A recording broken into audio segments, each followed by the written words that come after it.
Amigos, alunos, parceiros, de volta para a quarta parte da nossa aula do sábado pela manhã, hoje, dia 24 de abril de 2021, pelo CEPEP, professor Eric Brasil, disciplina Gestão Aplicada 2, para a turma de Camusim 7, Eletrotécnica, os melhores.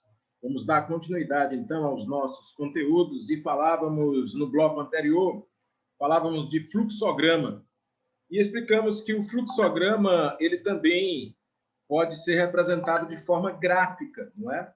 Então, de certa forma, nós podemos dizer que fluxograma é um gráfico que exibe etapas de um processo, normalmente um processo produtivo, mas pode ser um processo de prestação de serviço em que você consegue visualizar, identificar etapas e obviamente, controlar melhor essa visualização, simplificar melhor essa visualização, tanto para gerenciar, quanto para se informar a respeito de determinado procedimento, como, por exemplo, uma manutenção, como, por exemplo, um procedimento que poderia ser utilizado na prestação de um serviço, ou como um procedimento que poderia ser planejado e executado por um profissional da área elétrica. Excelente.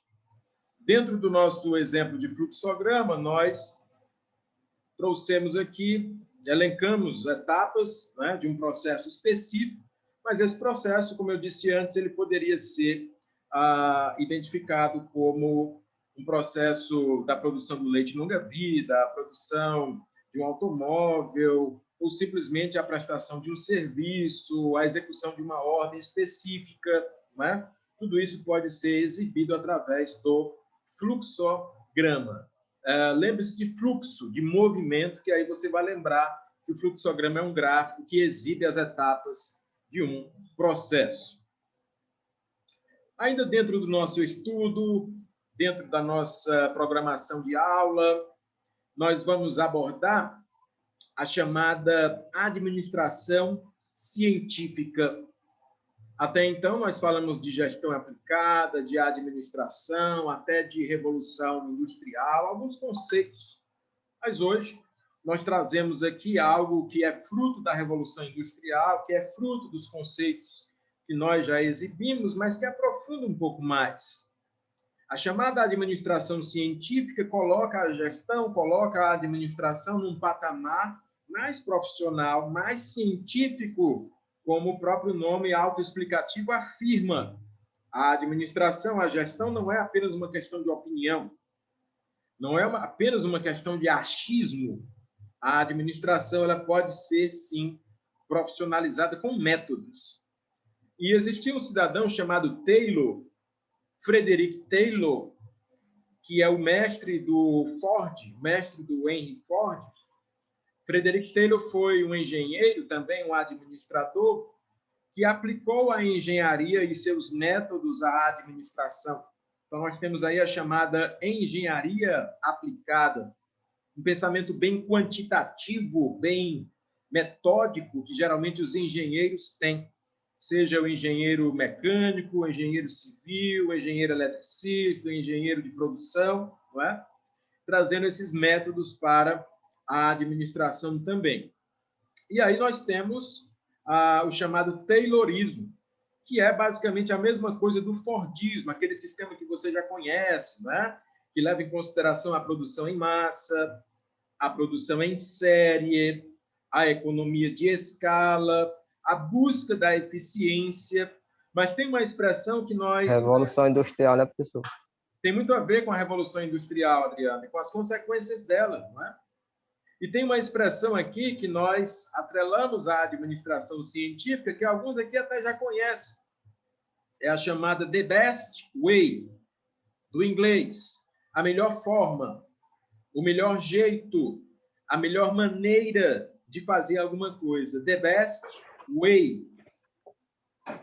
Existem várias formas de trabalhar, existem várias formas de estudar, existem várias formas de produzir, existem várias formas de prestar o serviço, mas você pode conseguir identificar uma forma que é mais rápida, que é mais eficiente, que é mais eficaz, que é mais efetiva, que é mais barata, é a chamada The Best Way.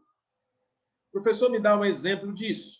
Ora, você já viu isso aqui quando eu mostrei para vocês na disciplina anterior os estudos sobre a Ford Motor Company. Essa mesma Ford que saiu do Brasil, né? É uma empresa que lançou o pensamento do Fordismo que se aplica a outras empresas, não apenas de automóveis. Mas a Ford sempre se preocupou, o Henry Ford, seu fundador, principalmente, em encontrar a maneira mais rápida, mais barata e mais eficiente de produzir um carro.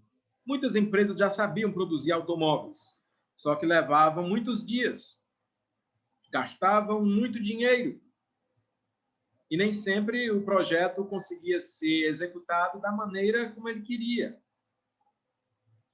E aí o Ford concebeu uma maneira rápida, barata, eficiente e acessível. Ele concebeu o automóvel popular. Muitas empresas já fabricavam carros, mas o carro era um objeto de luxo, caríssimo. O carro do Ford poderia ser um objeto simples, barato, acessível. Como fazer isso? Ele encontrou a melhor maneira, the best way. A the best way do automóvel. Só que hoje é um dos automóveis mais caros, né? Hoje é caríssimo, né, Nilson? Hoje é um dos mais... De todas as marcas, o Ford é um dos mais caros, viu? Porque a Ford, por incrível que pareça, não é mais fordista. Ela utiliza outros mecanismos atualmente, né? Mas a indústria dos lanches utiliza o Fordismo. Outras indústrias, como, por exemplo, a indústria que produz canetas, ela utiliza o Fordismo, certo? Então, assim, uma tecnologia ela pode ser barateada, ela pode ser simplificada e ela pode se tornar acessível. Na época do Ford, ele concebeu, se o Ford fosse vivo hoje, talvez a Ford ainda fosse uma das líderes, né? Ele conseguiu conceber a esteira de montagem móvel. Ele conseguiu baixar de dias para horas e de horas para minutos a produção dos automóveis. E ele conseguiu baratear radicalmente o custo dessa produção. No começo, ele dizia que você poderia ter um carro na cor que você quisesse, contanto que essa cor fosse a cor preta. Porque o Ford só fazia carro preto no começo. Não fazia carro vermelho, nem amarelo, nem... Não, só carro preto. Isso tem um motivo. A economia de escala, o barateamento. Na época, a tinta preta secava mais rápido e era mais barata se fosse comprada em grandes quantidades. Ele sabia disso. E ele especializou cada trabalhador dele. E ele encontrou o jeito mais rápido, mais barato de construir um automóvel. Ele encontrou the best way. Existem várias maneiras de fazer uma coisa, mas tem uma que é mais barata, tem uma que é mais rápida, tem uma que é mais eficiente. Qual é a maneira mais rápida, mais eficiente, por exemplo, de você montar um sanduíche?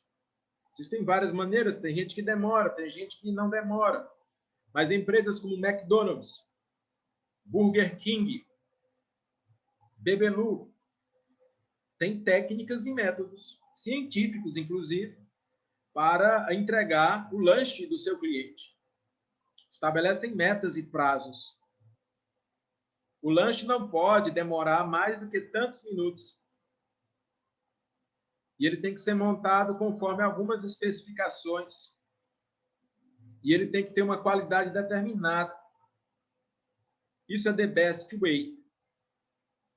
Qual é a the best way maneira de assentar uma parede de tijolos? Tem várias maneiras. Mas tem uma que pode ser mais produtiva, mais rápida, mais eficiente. Estudos comandados por um grande engenheiro chamado Gilbert, que foi um dos discípulos e amigos de Frederick Taylor, investigaram o ofício do pedreiro e descobriram que a função do pedreiro não mudou muito de séculos para cá. que os pedreiros da época de Jesus praticamente tinham a mesma produtividade dos pedreiros de hoje em dia, que os pedreiros da época de Moisés praticamente tinham a mesma produtividade dos pedreiros de hoje em dia, que os pedreiros da Idade Média tinham a mesma produtividade dos pedreiros da atualidade. Mas como mudar isso e fazer uma maneira mais rápida, mais eficiente, mais produtiva? Eles fizeram um estudo dos movimentos necessários para o pedreiro assentar tijolos. E eles descobriram que um pedreiro médio de capacidade normal poderia assentar 120 tijolos por dia. E eles acharam isso pouco. Então, eles treinaram.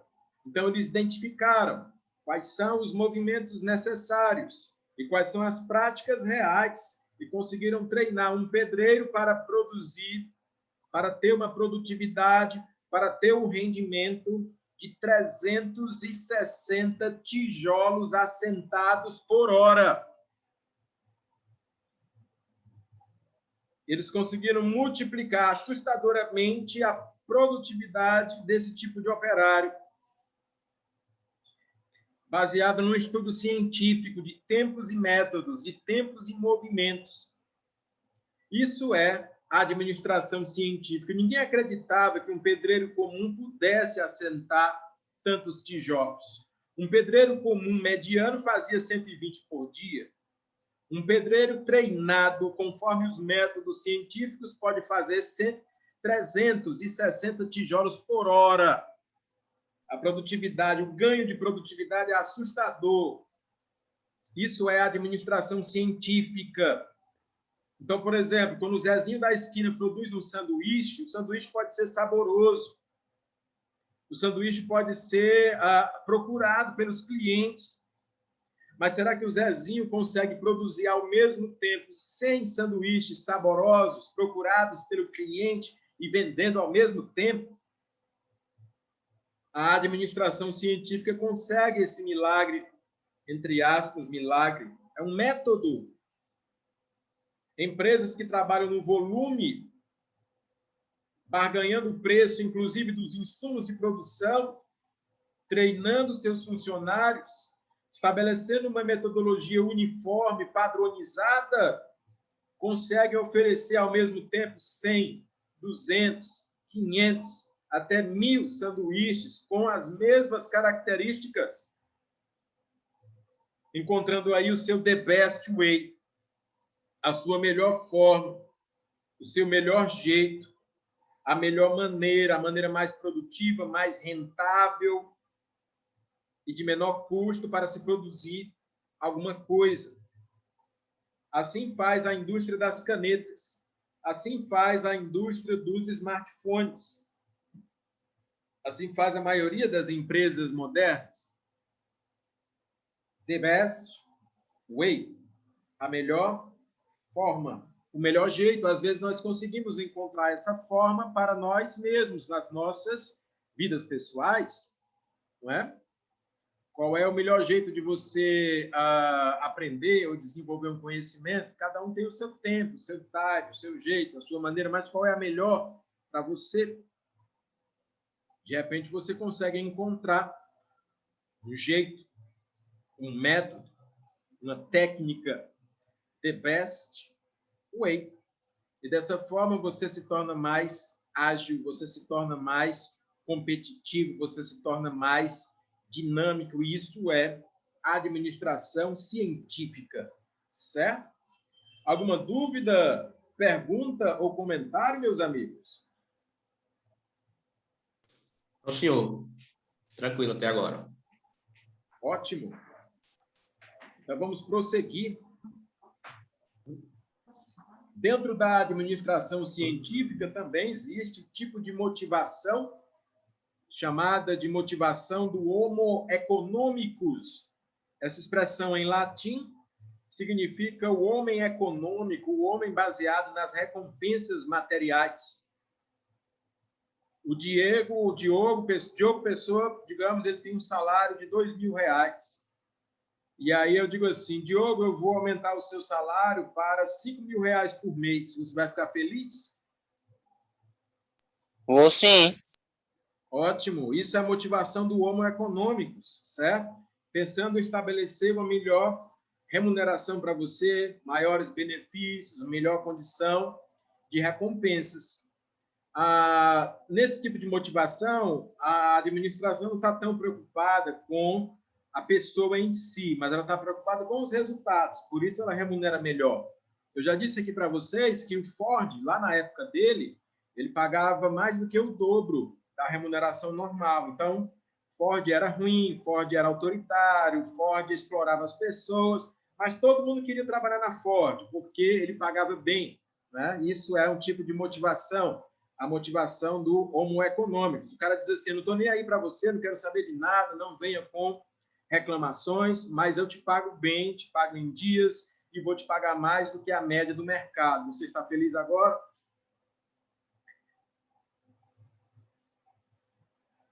É o tipo de motivação trabalhada na administração científica, certo? Então, a administração científica ela tem essas características, que são a evolução da própria revolução industrial. Engenharia aplicada, produção em massa, produção em série, economia de escala, busca da eficiência, the best way e motivação do Homo econômicos. Muito bem, essa é a administração científica. Tomem nota, porque você vai precisar saber na hora da prova ou até na hora de algumas atividades. E vamos prosseguir. Além da administração científica, existe a chamada administração clássica, concebida por um administrador que também era engenheiro, chamado Fayol, Henri Fayol. Enquanto que a administração científica foi concebida lá nos Estados Unidos, a administração clássica ela foi concebida na Europa, principalmente na França. Fayol nasceu na Turquia, mas ele desenvolveu seus estudos na França e esses estudos se espalharam para outros países. Ele também falava de engenharia aplicada, mas ele gostava muito de falar e de abordar o organograma, a hierarquia, aquilo que nós já vimos anteriormente. Ele falava muito dos departamentos, dos setores da empresa. Antigamente, a empresa era uma coisa só. Fayol dividiu departamento de administração geral, departamento de contabilidade, departamento financeiro, departamento comercial, né? Departamento industrial, departamento de recursos humanos. Quer dizer, o Fayol se preocupava com essa subdivisão. E uma coisa curiosa sobre o Fayol é que ele era inspirado nos modelos militares e religiosos de administração. Para a administração clássica, para Fayol, empresas são muito parecidas com exércitos e com igrejas. Eu poderia comparar um determinado exército, uma determinada força armada com as empresas.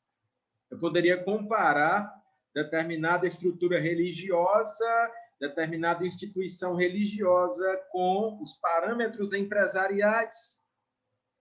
E, de fato, isso é muito verdadeiro se você fizer algumas comparações. Veja, por exemplo, como se organizam as igrejas, ou boa parte delas. Imagine, por exemplo, um convento de freiras, né? Ali tem hierarquia, tem a madre superior e tem outras freiras que ocupam posições intermediárias nessas hierarquias, e tem aquelas que estão bem abaixo na hierarquia, como as noviças, por exemplo, né? Uma instituição religiosa como essa, ela tem que ser administrada, ela tem refeitório, ela tem ambulatório, ela tem, obviamente, divisão de tarefas, não é? Ela pode ter algumas missões específicas, alguns propósitos. Então, ela se parece, um convento se parece com uma empresa.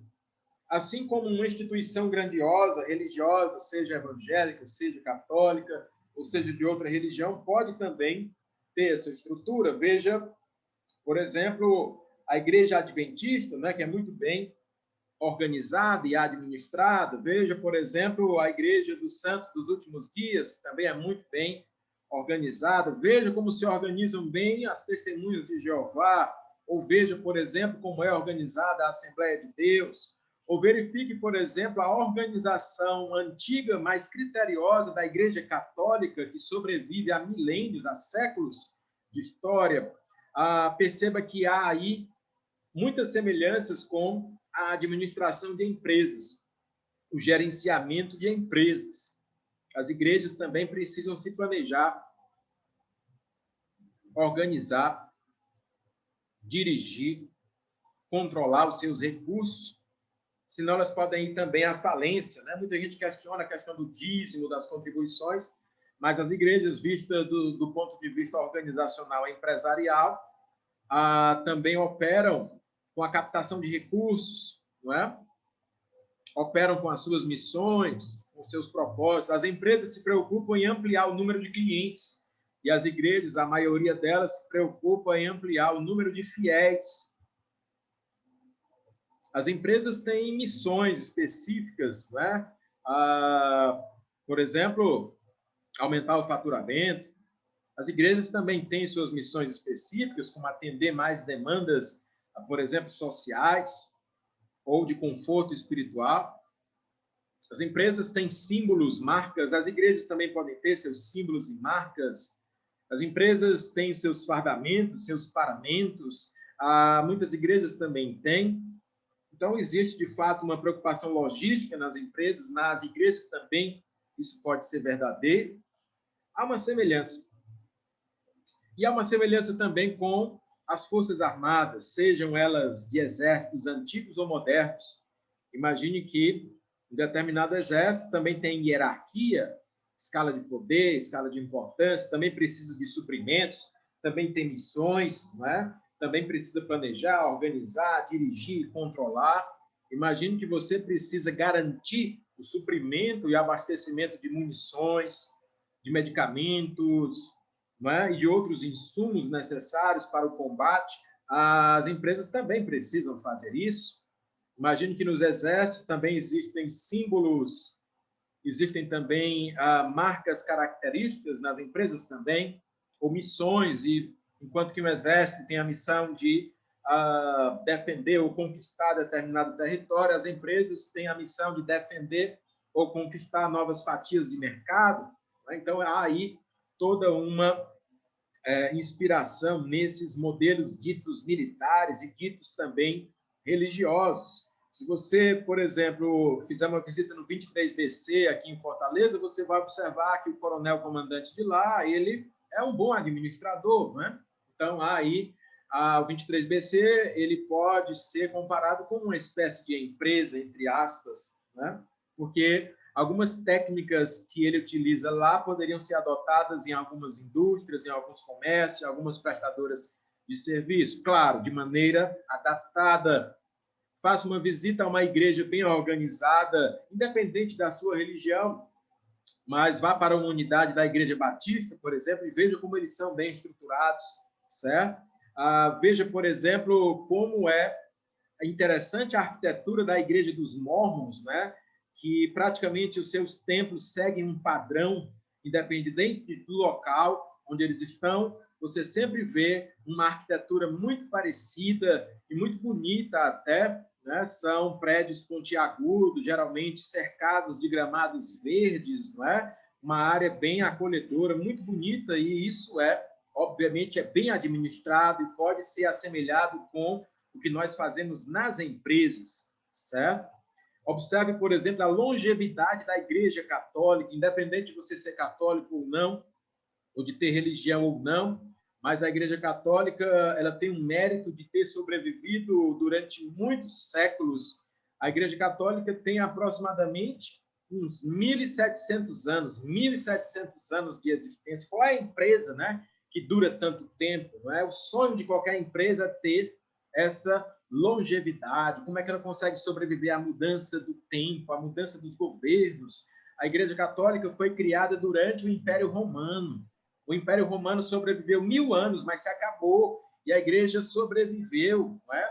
A Igreja Católica mudou o país, né? Ela ficava no Império Romano, em Roma, e agora o país é a Itália, tem a cidade de Roma, mas tem um país independente chamado Vaticano, que abriga a sede da Igreja Católica. Isso tem muito a ver com a administração, não é só com religião. O Papa, atualmente, ele não é apenas um líder religioso, ele é também uma espécie de presidente do seu país, né? O Papa, ele tem que ser recebido pelas nações estrangeiras, independente dessas nações serem católicas ou não, como um chefe de Estado, como um chefe de governo, com todas as pompas de um líder que representa um país, que representa uma nação, porque se trata disso. Então, a Igreja Católica é o único exemplo de longevidade tão grande, vamos dizer assim, dentro do mundo conhecido. Existem, obviamente, outras instituições muito antigas, mas elas se basearam mais nos seus preceitos, nos seus dogmas, nos seus livros, nas suas escrituras, né? A Igreja Católica conseguiu sobreviver na sua parte organizacional, por assim dizer, certo? Observe também outras, né, denominações que conseguem ultrapassar e muito competências até empresariais, certo? Independente de você gostar ou não, fazer uma crítica ou um ataque, você achar que é do bem, é do mal, mas tem determinadas religiões que se assemelham demais àquilo que nós chamamos de práticas mercadológicas, não é? Então, essas empresas, obviamente, utilizam técnicas religiosas que são também aplicadas no mundo empresarial, no mundo administrativo. Bom, tudo isso e todo esse discurso é para mostrar para você que a administração ela está muito atrelada também a organizações tradicionais e organizações que conseguem sobreviver à prova do tempo, conseguem sobreviver à concorrência, conseguem sobreviver ao ataque, né? Até mesmo ataques físicos. Existe o ataque ideológico, mas tem um ataque também físico. Eu falei aqui da Igreja Católica, não sei se vocês sabem, mas a Igreja Católica quase se acabou fisicamente falando quando Roma foi invadida e o Papa ele foi quase morto pelos invasores, né? Não sei se vocês sabem, mas o Papa ele tem um exército particular, uma guarda pessoal chamada Guarda Suíça, e normalmente o Papa tem uns 200 guardas em torno dele. E esses guardas, eles parecem que estão lá só para enfeitar, mas na verdade são homens muito bem treinados, certo? E muito habilidosos. E esses invasores tentaram matar o Papa. Isso durante a Idade Média. E dos 200 guardas que protegiam o Papa, 180 guardas foram assassinados. Só sobraram 20 guardas. E esses 20 guardas conseguiram proteger a vida do Papa. Quer dizer, existem também essas questões, por assim dizer, mais ferrenhas, né, dentro da estrutura religiosa. E as empresas estão expostas a tudo, né, no mundo contemporâneo. Esses são exemplos que podem inspirar. Diga, Nilson. E aí, quando terminar a aula, eu falo comigo, Bote aí. Você pode comentar só na terça-feira. Acho que o Nilson está Bote aí, quando terminar a minha aula, eu falo comigo. É por isso que o áudio aberto assim gera essas interferências, né? Mas tudo bem. Então, dando continuidade, vocês podem, sem medo de errar, para se tornarem melhor administradores, estudar instituições militares e religiosas, não para serem militares ou não para virarem padres ou pastores, mas sim para extrair dali as melhores experiências. Por exemplo, dentro do meio militar, existe uma força armada que ela tem uma capacidade administrativa invejável, que é a Marinha, né? No Brasil, nós não valorizamos tanto a Marinha, mas a força armada mais importante de muitos países não é o Exército, é a Marinha. Nos Estados Unidos, por exemplo, não é o Exército americano, e sim a Marinha americana, que é considerada a força armada de maior prestígio, né? Na Inglaterra também, a Marinha é considerada a força armada de maior prestígio. Para você se tornar um almirante, por exemplo, um líder máximo da força da Marinha de Guerra, você tem que ser praticamente um superdotado, né? Você tem que ter uma formação Muito boa. Você tem que falar vários idiomas, você tem que entender de muitas ciências diferentes, né? Se você tiver a oportunidade de falar com o almirante, certamente ele é, mesmo no Brasil, ele é uma das pessoas mais preparadas que existe, mais do que um general até, né? Porque é, de fato, uma força armada que exige uma competência, uma habilidade, né? As habilidades náuticas envolvem muitos cálculos matemáticos, muita precisão, né? Então, até mesmo no campo civil, por exemplo, se você tiver a oportunidade de conversar com alguém na Marinha Mercante, você vai perceber que isso é verdadeiro, né? Então, nesses profissionais, você consegue extrair muitos casos, muitos cases de sucesso, também para você ter aplicação no mundo empresarial, no mundo organizacional, na administração, na gestão como um todo, certo? Mais modernamente, nós temos aí a Força Aérea, né? A Força Aérea é chamada de Força Caçula, porque é a mais recente no meio militar, mas aqueles que detêm conhecimentos nesse campo são extremamente inteligentes e capacitados, né? O Exército no Brasil tem mais prestígio por conta da sua tradição e tudo mais, é a Força Armada mais antiga, o Brasil é tipicamente um país continental, valoriza mais o Exército. Mas se você também tiver a oportunidade de conversar com alguém da Força Aérea, da aeronáutica, você vai perceber que ali há uma exigência de formação, né, muito grande, né? Um profissional desse segmento, mesmo aqueles de patentes de graduações intermediárias, certamente tem as melhores notas, certamente tem as melhores formações, certamente tem causos e cases que podem ser aproveitados na esfera também administrativa, certo? O importante é que nós possamos abrir a nossa mente para entender a administração clássica que o Henri Fayol já falava. Às vezes eu tenho aquele preconceito só porque eu não gosto. Por exemplo, se eu não gosto do meio militar, a minha tendência é me fechar para as boas práticas desse meio. Pode ser que no Exército tenha alguma coisa acontecendo que seja uma prática administrativa muito boa, mas aí, como eu não gosto, eu tendo a me fechar para isso. Pode ser que na Marinha tenha, na Aeronáutica tenha, eu tenha me fechado para isso. Não façam isso. Por exemplo, se você observar, existem práticas que surgiram nesses meios, certo? Que são adotadas hoje nas empresas. Por exemplo, a logística. A logística começou no meio militar, né?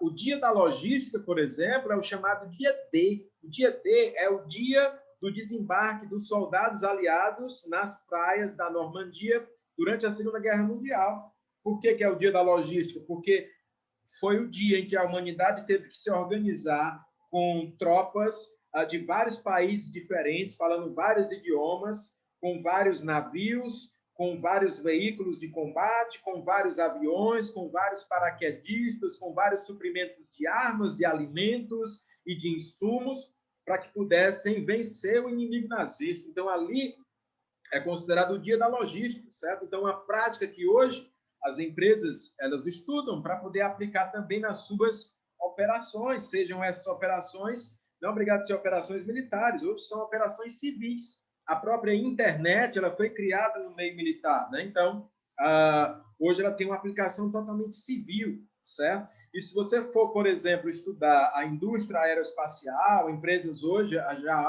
já há empresas privadas como a SpaceX, né? Elas precisam de algumas competências que vêm, por exemplo, da Força Aérea. Então, existe uma interconexão. Independente da religião, faça estudos mais profundos sobre a prática da organização das instituições religiosas. Às vezes, você não quer estudar o islamismo, as práticas muçulmanas, porque você tem algum preconceito dizendo assim, eu sou cristão, não quero saber de nada que é muçulmano. Calma! Não se esqueça que foram os árabes que praticamente inventaram a matemática. Foram eles que praticamente desenvolveram as técnicas da engenharia. São eles também que detêm boa parte do conhecimento da medicina. Então, você não pode ter preconceito com essas pessoas e com essas religiões. Você pode atrelar, às vezes, um estudo cultural, um estudo religioso e extrair dali o que tem de melhor. Eu chamo isso de benchmark ou benchmarking, né? É um processo bem profissional, inspirado nas práticas da administração clássica, certo? Eu vou encerrar essa transmissão Mas daqui a 2 minutinhos eu volto para o nosso bloco final do turno da manhã, tá certo? Até daqui a 2 minutos.